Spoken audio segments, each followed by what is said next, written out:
Welcome back right here on The Exchange, where your business is our business. I'm Rico Hizon.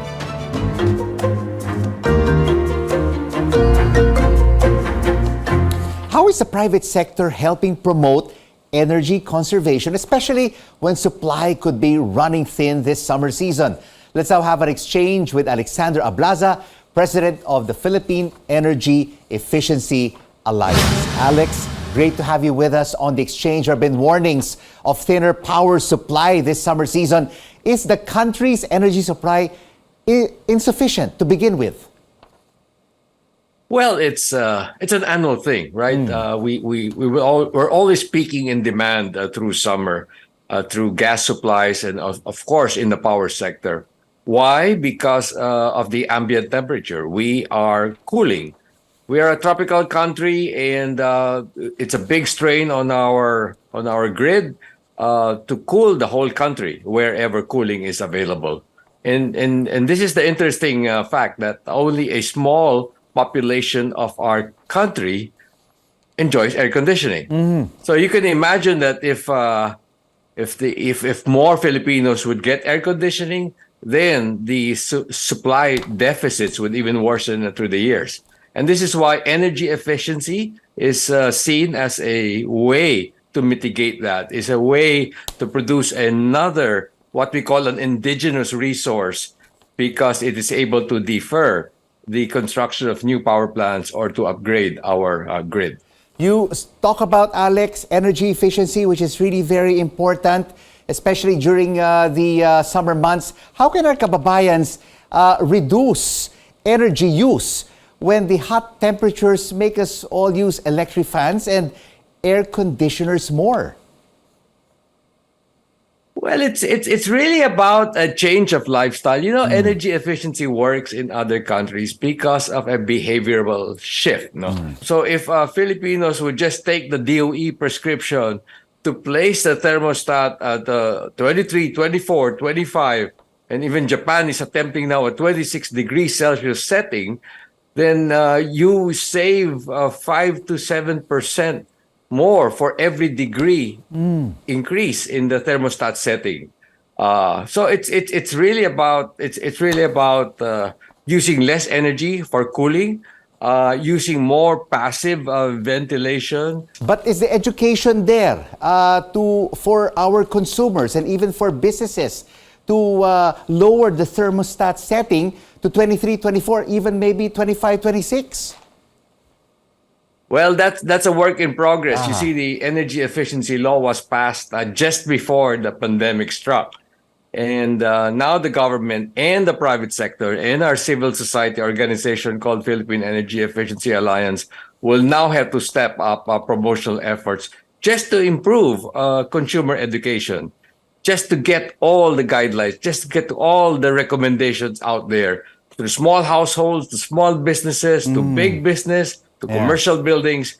We've got to make them aware of the tips and that the regulation, the law, the incentives. You know, we've got to get the word out there. So yes, now that we're recovering and opening up the economy again, we've got to get that word across down to the smallest energy user.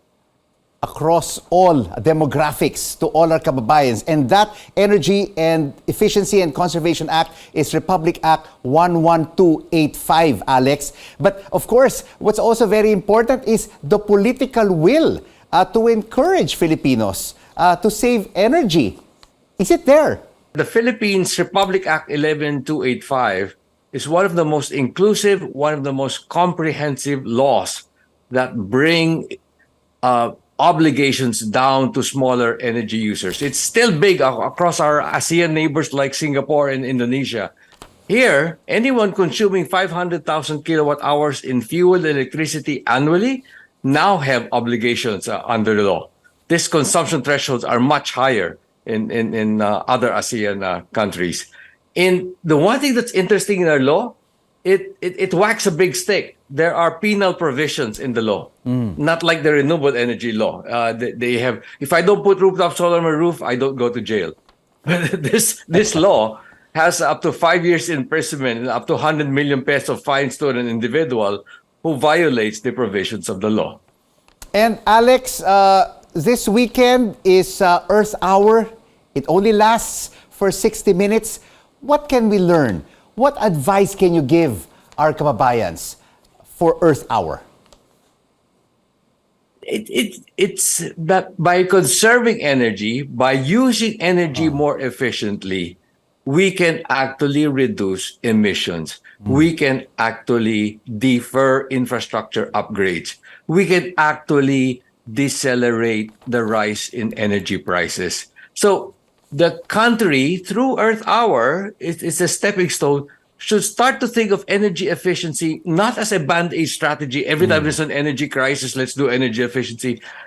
Earth Hour should mainstream energy efficiency as a resource, an energy resource that could be mainstream with or without a crisis. Energy efficiency should not just be implemented and promoted and educated during Earth Hour, but all year round. Thank you so much for this energy conservation exchange, Alexander Ablaza of the Philippine Energy Efficiency Alliance. And before we go, here are words from former British Prime Minister David Cameron on saving energy. In a race for limited resources, it is the energy efficient that will win the race. And this is the exchange. We make sense of the facts and the figures and the ups and downs of the business cycle, because your business is our business. I'm Rico Hizon. Thanks for watching CNN Philippines. News you can use. News you can trust.